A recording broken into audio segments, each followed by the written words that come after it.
So hello guys, very good morning and welcome back to my channel. ಈಗ mirror ನೋಡ್ದೇ ಹಿಡಿತಾ ಇದ್ದಾನೆ. But anyways, welcome back to my channel. And ಇವತ್ತು 2 ವಾರದ ನಂತರ ನಾನು ನನ್ನ CVRನ ತೆಗಿತಾ ಇದ್ದೀನಿ. ಸೊ ಡೆಲಿವರಿ ತೊಗೊಂಡಾದ್ಮೇಲೆ ಎಲ್ಲೂ ಲಾಂಗ್ ರೈಡ್ ಹೋಗೋಕ್ಕೆ ಆಗಿಲ್ಲ. ನೀವು ನೋಡ್ಬೋದು, ಓಡೋ ಕಿಲೋಮೀಟ್ರ್ ಬಂದುಬಿಟ್ಟು 181 ಅಷ್ಟೇ ಓಡಿರೋದು. ಸೊ ಸಿಟಿಯಲ್ಲಿ ಒಂದು 2-3 ಸತಿ ತೆಗೆದೆ, ಅದು ಬಿಟ್ಟರೆ ಬೇರೆ ಎಲ್ಲೂ ಲಾಂಗ್ ಹೋಗೋಕ್ಕಾಗಿಲ್ಲ. ಲಾಸ್ಟ್ ಸಂಡೇ ಹೋಗೋಣ ಅಂತ ಅಂದ್ಕೊಂಡಿದ್ದೆ, ಬಟ್ ದೆನ್ನಾಗೆ ನಮ್ಮ ಬಾಯ್ಸ್ ಎಲ್ಲನೂ ಆಫ್ ರೋಡಿಂಗ್ ಹೋಗೋಣ ಅಂತ ಅಂದರು. ಸೊ ನೀವೆಲ್ಲ ನೋಡಿರ್ತೀರ DV ಚಾನಲಲ್ಲಿ ನಾವು ಆಫ್ ರೋಡಿಂಗ್ ಹೋಗಿದ್ದು. ಸೊ ಇವತ್ತು ಒಂದು ಲಾಂಗ್ ರೈಡ್ ಹೋಗ್ತಾ ಇದ್ದೀನಿ. ಎಲ್ಲಿಗೆ, ಏನು, ಯಾರು ಬರ್ತಾ ಇದ್ದಾರೆ, ಪ್ರತಿಯೊಂದು ಇನ್ಫಾರ್ಮೇಷನ್ ನಿಮ್ಗೆ ಆಮೇಲೆ ಶೇರ್ ಮಾಡ್ತೀನಿ. But first of all, massive thank you to all my subscribers and non subscribers as well. ಯಾಕಂದರೆ ನನ್ನ ಡೆಲಿವರಿ ವೀಡಿಯೋಗೆ ಫಿನಾಮಿನಲ್ ರೆಸ್ಪಾನ್ಸ್ ಬಂದಿದೆ. ಆಲ್ಮೋಸ್ಟ್ ಹತ್ತಿರ 81,000 ವ್ಯೂಸ್ ಏನೋ ಬಂದಿದೆ, 160 ಕಮೆಂಟ್ಸ್ ಬಂದಿದೆ. So thank you so much. Thank you all for the warm love and support. So ಇದನ್ನು ಹೇಳ್ತಾ ಸೊ ನನ್ನ CBR 650R, ನಾನು ಈ ಪರ್ಟಿಕ್ಯುಲರ್ ಗಾಡಿನ ಏನಕ್ಕೆ ತೊಗೊಂಡೆ, ಇದೇ ಗಾಡಿನೇ ಏನಕ್ಕೆ ತೊಗೊಂಡೆ, ಬೇರೆ ಎಷ್ಟೊಂದು ಗಾಡಿ ಇದೆ ಮಾರ್ಕೆಟಲ್ಲಿ. ಆ್ಯಂಡ್ ಇನ್ಫ್ಯಾಕ್ಟ್ ಈ ಗಾಡಿ ಆನ್ ರೋಡ್ ಪ್ರೈಸ್ಗೆ ಆರಾಮಾಗಿ ಒಂದು ಲೀಟ್ರ್ ಕ್ಲಾಸ್ ಗಾಡಿನೇ ಬಂದ್ಬಿಡ್ತಾಯಿತ್ತು ಸೆಕೆಂಡ್ ಹ್ಯಾಂಡ್ ಮಾರ್ಕೆಟಲ್ಲಿ. ನಾನು ಯಾಕೆ ಲೀಟ್ರ್ ಕ್ಲಾಸ್ ತೊಗೊಳ್ದೆ ಮತ್ತು ವಾಪಸ್ CBRಗೆ ಬಂದೆ ಅನ್ನೋದ್ರ ಬಗ್ಗೆ ಇವತ್ತು ಮಾತಾಡೋಣ. So first and foremost my dear friends, let us talk about the other bikes in the market. So ಈ ಪರ್ಟಿಕ್ಯುಲರ್ ಪ್ರೈಸ್ ರೇಂಜಲ್ಲಿ ನಿಮಗೆ ಎಲ್ಲ ಥರದ ಬೈಕು ಸಿಗುತ್ತೆ. ಅಡ್ವೆಂಚರ್ ಬೈಕ್ ಸಿಗುತ್ತೆ, ನೇಕೆಡ್ ಬೈಕ್ ಸಿಗುತ್ತೆ, ಪ್ರಾಪರ್ ಲೀಟ್ರ್ ಕ್ಲಾಸ್ ಸೂಪರ್ ಸ್ಪೋರ್ಟ್ಗಳೇ ಸಿಗ್ಬಿಡುತ್ತೆ. ಬಟ್ ದೆನ್ ಅಗೇನ್, ಕಳೆದ 2 ವರ್ಷದಲ್ಲಿ ನನ್ನ DV ಪರಿಚಯ ಆದಮೇಲೆ ನಾನು ಓಡಿಸ್ದೇ ಇರೋವಂಥ ಸೂಪರ್ ಸ್ಪೋರ್ಟ್ ಗಾಡಿನೇ ಇಲ್ಲ, ಎಸ್ಪೆಷಲಿ ಲೀಟ್ರ್ ಕ್ಲಾಸ್ ಗಾಡಿ. ಜಿಕ್ಸರ್ 1000 ಬಿಟ್ಟು ಬೇರೆ ಎಲ್ಲ ಲೀಟ್ರ್ ಕ್ಲಾಸ್ ಗಾಡಿನೂ ಓಡಿಸ್ಬಿಟ್ಟಿದ್ದೀನಿ. ಅದು ಏನು ನಾರ್ಮಲ್ ಲೀಟ್ರ್ ಕ್ಲಾಸ್ ಗಾಡಿಗಳಲ್ಲ, ಸಮ್ ಆಫ್ ದ ರೇರೆಸ್ಟ್ ಗಾಡಿಗಳನ್ನ ಓಡಿಸಿದ್ದೀನಿ. ಫಾರ್ ಎಕ್ಸಾಂಪಲ್ R1M ಇರ್ಬೋದು, Ducati Panigale V4S, Aprilia RS V4 1100 factory, ZX10 RR, ಆಮೇಲೆ Fireblade SP, some of the rarest ಬೈಕ್ಸ್ನ ಓಡಿಸಿದ್ದೀನಿ. ಆ್ಯಂಡ್ ಲೀಟ್ರ್ ಕ್ಲಾಸ್ ಗಾಡಿ ಕೊಡೋವಂಥ ಮಜಾ ಏನಿದೆಯಲ್ಲ, ಆ ಥರ ಮಜಾ ನಿಮಗೆ ಬೇರೆ ಯಾವ ಗಾಡಿ ಕೊಡೋಕ್ಕೂ ಚಾನ್ಸೇ ಇಲ್ಲ. ಅಂಥ ಒಳ್ಳೆ experience. They're all phenomenal bikes ಗುರು, ಮಾತಾಡೋಂಗೆ ಇಲ್ಲ. ನನಗೂ ತುಂಬ ಇಷ್ಟ ಲೀಟ್ರ್ ಕ್ಲಾಸ್ ಗಾಡಿ ಓಡಿಸ್ಬೇಕು, ಇಟ್ಕೋಬೇಕು ಅಂತ. ಬಟ್ ಪ್ರಾಬ್ಲಮ್ ಏನಂದರೆ, ಈ ಪರ್ಟಿಕ್ಯುಲರ್ ಗಾಡಿಗಳನ್ನ ನೀವು ಒಂದು 150-200 ಕಿಲೋಮೀಟ್ರ್ ಮೇಲೆ ಓಡ್ಸೋಕ್ಕಾಗಲ್ಲ. ಸಿಕ್ಕಾಪಟ್ಟೆ ಕಮಿಟೆಡ್ ರೈಡಿಂಗ್ ಪೊಸಿಷನ್ ಇರುತ್ತೆ and they are very uncomfortable. So long distance riding ನಿಮಗೆ ಮಾಡೋಕ್ಕಾಗಲ್ಲ. ಆ್ಯಂಡ್ ನಿಮಗೆಲ್ಲರಿಗೂ ಗೊತ್ತು, ನನಗೆ ಟೂರಿಂಗ್ ಮಾಡೋದಂದರೆ ತುಂಬಾ ಇಷ್ಟ.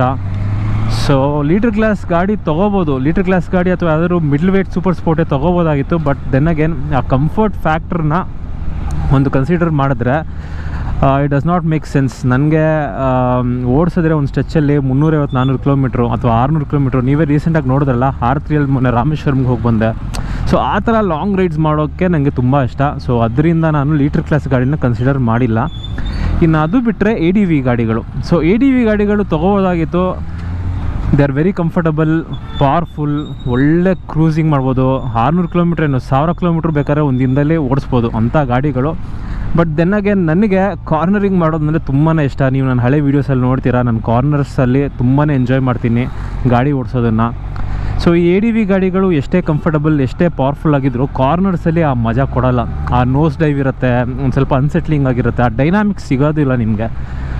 ಸೊ ನನಗೆ ದೆನ್ ಅಗೇನ್ ಆ ಗಾಡಿಗಳು ತೊಗೊಳೋದಕ್ಕೆ ಯಾಕೋ ಇದು ನಂಗೆ ಸೆಟ್ ಆಗ್ತಾ ಇಲ್ವೇನೋ. ಆ್ಯಂಡ್ ಇನ್ನೊಂದೇನಪ್ಪ ಅಂದರೆ, ಇನ್ನೂ ಟೈಮ್ ಇದೆ. ಅಂದರೆ ಇವಾಗ ADV ಗಾಡಿ ತೊಗೊಳ್ಳೋಷ್ಟು ವಯಸ್ಸು ಆಗಿಲ್ಲ ನನಗಿನ್ನೂ. ಸೊ ಆ ಟೈಮ್ ಬಂದಾಗ ತೊಗೊಳ್ಳೋಣ, ಫ್ಯೂಚರಲ್ಲಿ ಅಪ್ಗ್ರೇಡ್ ಆಗೋಣ ಒಳ್ಳೆ ADV ಗಾಡಿಗೆ ಅಂತ. ಸೊ ಅದನ್ನು ಪಾಸಲ್ಲಿಟ್ಟೆ. ಇನ್ನು ಬಂದುಬಿಟ್ಟು ಈ ನೇಕೆಡ್ ಸೂಪರ್ ಬೈಕ್ಸು, ಈ Z900 ಅಥವಾ ಜಿಕ್ಸರ್ 1000, ಜಿಕ್ಸರ್ 750 ಇದೆಲ್ಲ ಈ ಗಾಡಿಗಳನ್ನ ಕನ್ಸಿಡರ್ ಮಾಡ್ಬೋದಾಗಿತ್ತು. ಬಟ್ ಪ್ರಾಬ್ಲಮ್ ಏನಂದರೆ, ಅಬೋವ್ 140-150 ಸಿಕ್ಕಾಬಟ್ಟೆ ವಿಂಡ್ ಬ್ಲಾಸ್ಟು. ಆ ವಿಂಡ್ ಬ್ಲಾಸ್ಟಲ್ಲಿ ನೀವು ಗಾಡಿಗಳನ್ನ ಹೈವೇಲಿ ಓಡ್ಸೋಕ್ಕಾಗೋದಿಲ್ಲ. ನಾನು Z900 ಎಲ್ಲ ಓಡಿಸಿದ್ದೀನಿ, ನಮ್ಮ ಲಕ್ಷ್ಮೀಕಾಂತದು. ಸೊ 150-160 ಮೇಲೆ ತುಂಬಾ ಹಿಂಸೆ. ಆ್ಯಂಡ್ ನೀವು 200 ಮೇಲೆಲ್ಲ ಹೋಗ್ತೀರಾ ಅಂದರೆ ನೀವು ಕತ್ತನ ಹಂಗೆ ಪುಷ್ ಮಾಡಿ ಇಟ್ಕೋಬೇಕು. ಆ್ಯಂಡ್ ಲಾಂಗ್ ಡಿಸ್ಟೆನ್ಸ್ ಅದನ್ನು ನೀವು ಓಡಿಸ್ಬೋದು, but you have to be within a certain speed limit. ಎಷ್ಟೇ ಹಾರ್ಸ್ ಪವರ್ ಇದ್ರೂ ಅದನ್ನು ನೀವು ಎಕ್ಸ್ಪ್ಲಾಯ್ಟ್ ಮಾಡೋಕ್ಕಾಗಲ್ಲ. ಮಾಡ್ಬೋದು, but not for long distances and long time. So ಇದನ್ನೆಲ್ಲ ಕಂಪೇರ್ ಮಾಡಿದ್ರೆ ನನಗೆ ಅನಿಸಿದ್ದು ಏನಂದರೆ, ನನ್ನ CBR 650F ನನ್ನ ಹಳೇದೇನಿತ್ತಲ್ಲ, it was a bike that use to tick all the boxes. So super sport ಥರ ಕಮಿಟೆಡ್ ಪೊಸಿಷನ್ ಇಲ್ಲ, but it is fully faired. So adventure ಗಾಡಿಗಳಷ್ಟು comfortable ಆಗಿಲ್ಲ, ಬಟ್ ಓಕೆ ಕಂಫರ್ಟಬಲ್, ಒಂದು ಲೆವೆಲ್ಗೆ ಕಂಫರ್ಟಬಲ್ ಆಗಿತ್ತು. ಆ್ಯಂಡ್ ಆದಮೇಲೆ naked bikes ಅಷ್ಟು ಏನದು exposure ಇಲ್ಲ, ವಿಂಡ್ ಪ್ರೊಟೆಕ್ಷನ್ ಇದೆ ಅದರಲ್ಲಿ. ಸೊ ಎಲ್ಲ ಥರದ್ದು ಬಾಕ್ಸ್ನ ಟಿಕ್ ಮಾಡಿದ ಗಾಡಿ ಅಂದರೆ ನನಗೆ ಆವಾಗ CBR 650F. ಆ್ಯಂಡ್ ಇವಾಗ ಅದು ರೀಪ್ಲೇಸ್ಮೆಂಟ್ ಯಾವುದಿದೆ, CBR 650R. ಆ್ಯಂಡ್ ಇದು ಬಂದ್ಬಿಟ್ಟು second generation of the CBR 650R. And Honda ಅವರು they have just nailed it. ಯಾಕಂದರೆ ಲುಕ್ಸ್ ಆಗಿರ್ಬೋದು, ಪರ್ಫಾರ್ಮೆನ್ಸ್ ಬಗ್ಗೆ ನನಗೆ ಗೊತ್ತು ಬಿಡಿ, it is a very good performer, very smooth, very reliable, easy to maintain Honda. So ಈ ಥರ ಎಲ್ಲ ಬಾಕ್ಸು ಟಿಕ್ ಮಾಡಿರೋದ್ರಿಂದ ನನಗೇನು ಅನಿಸು, why not go back to Honda ಅಂತ ಒಂದು ಥಾಟ್ ಬಂತು.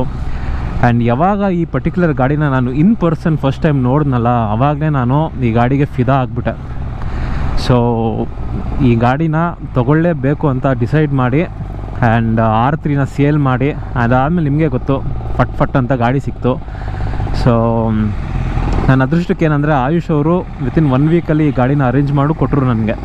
So I am very lucky ಅಂತಲೇ ಹೇಳ್ಬೋದು. And I bought it in the signature colour. ಈ ಗಾಡಿಯಲ್ಲಿ ಏನು ಹೈಲೈಟ್ ಕಲರ್ ಇದೆಯಲ್ಲ, ಅದೇ ಕಲರೇ ತೊಗೊಂಡಿದ್ದೀನಿ. And I am very happy. And in fact ನನ್ನ CBR 650Fನೂ ಅಷ್ಟೇ ರೆಡ್ ಕಲರಲ್ಲೇ ತೊಗೊಂಡಿದ್ದು, grand Prix red. So I mean love with this bike Guru, I know what it is. So ಈ ಪರ್ಟಿಕ್ಯುಲರ್ ಗಾಡಿ ನನಗೇನು ಹೊಸದೇನಲ್ಲ, ಯಾಕಂದರೆ ಹಳೆ CBR 650F ಮತ್ತು 650R ಇವಾಗಿರೋದು ಕಂಪೇರ್ ಮಾಡಿದ್ರೆ ಚಾಸಿ ಮತ್ತು ಇಂಜಿನ್ನು ಎರಡೂ ಸೇಮೇನೆ. ಅದೇ ಚಾಸಿನೇ 650Fಲ್ಲಿ ಏನು ಚಾಸಿ ಇದೆಯಲ್ಲ, ಅದೇ ಚಾಸಿನೇ ಇದರಲ್ಲೂ ಯೂಸ್ ಮಾಡಿರೋದು. ಬಟ್ ಏನಪ್ಪ ಅಂದರೆ ಸಸ್ಪೆನ್ಷನ್ನ ಒಂದು ಸ್ವಲ್ಪ ಆಲ್ಟರ್ ಮಾಡಿದ್ದಾನೆ. ಅದರಲ್ಲಿ ಟೆಲಿಸ್ಕೋಪಿಕ್ ಬರ್ತಾಯಿತ್ತು 650Fಲ್ಲಿ, ಇದರಲ್ಲಿ ಅಪ್ಸೈಡ್ ಡೌನ್ ಬರುತ್ತೆ. ಆ್ಯಂಡ್ ಇಂಜಿನ್ನು ಅಷ್ಟೇ same engine, but state of tune is different. ಅದರಲ್ಲಿ ನಿಮಗೆ ಒಂದು 85 bhp ಜನ್ರೇಟ್ ಮಾಡ್ತಾಯಿತ್ತು, ಇದರಲ್ಲಿ 95 bhp ಜನ್ರೇಟ್ ಮಾಡ್ತಾಯಿತ್ತು, ಆಲ್ಮೋಸ್ಟ್ 10 bhp ಮೋರ್.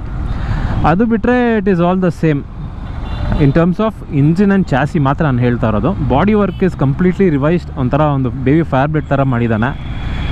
ಸೊ ಈ ಗಾಡಿ ನನಗೆ ಹೊಸದಾಗಿ ತೊಗೊಂಡಿದ್ರು ನನಗೇನಂತ ಹೊಸ ಫೀಲಿಂಗ್ ಏನಿಲ್ಲ. ಈ ಗಾಡಿ ನನಗೆ ಓಡಿಸಿರೋ ಅಂತಲೇ ಫೀಲಿಂಗ್. ಆ ಇಂಜಿನ್ ಸೌಂಡ್ ಆಗಿರ್ಬೋದು, ಇಂಜಿನ್ದು ಕ್ಯಾರೆಕ್ಟರಿಸ್ಟಿಕ್ ಆಗಿರ್ಬೋದು. So I am well known to this engine. And ಇದಕ್ಕೆ ಮತ್ತು Fಗೆ ಕಂಪೇರ್ ಮಾಡಬೇಕಂದ್ರೆ ನನ್ನ ಹಳೆ ಗಾಡಿಗೆ, ಸೊ Fಲ್ಲಿ ಸೀಟಿಂಗ್ ಬಂದುಬಿಟ್ಟು ಇನ್ನೂ ರಿಲ್ಯಾಕ್ಸ್ಡ್ ಆಗಿತ್ತು, ಇದರಲ್ಲಿ ಇನ್ನೊಂದು ಚೂರು ಕಮಿಟೆಡ್ ಆಗಿ ಮಾಡಿದ್ದಾನೆ. So that is the difference between F and R. ಅದಕ್ಕೆ ಅವ್ನು Fಯಿಂದ Rಗೆ ಕನ್ವರ್ಟ್ ಮಾಡಿದ್ದಾನೆ, ಯಾಕಂದರೆ ಇಸ್ ಮಚ್ ಮೋರ್ ಸ್ಪೋರ್ಟಿಯರ್ ಅಂತ. ಸೊ ಇನ್ನು ಅದು ಬಿಟ್ಟರೆ ಈ ಗಾಡಿಯಲ್ಲಿ ನೆಗೆಟಿವ್ಸ್ ಅಂತ ಏನೂ ಇಲ್ಲ my dear friends. So it's a great bike and I am absolutely loving it. And ನೀವೂ ತುಂಬ ಜನ ಈ ಗಾಡಿನ ಇಷ್ಟಪಟ್ಟಿದ್ದೀರಾ. So it is a 10 out of 10 ಗಾಡಿ ಗುರು, ಆನೆಸ್ಟಾಗಿ ಹೇಳ್ತೀನಿ. ಪವರ್ ಇದೆ, ಇನ್ಲೈನ್ 4 ಇದೆ, ಸ್ಮೂತ್ನೆಸ್ ಇದೆ, ಲುಕ್ಸ್ ಇದೆ, ರಿಲಯಬಿಲಿಟಿ ಇದೆ, ಇನ್ನೇನು ಬೇಕು.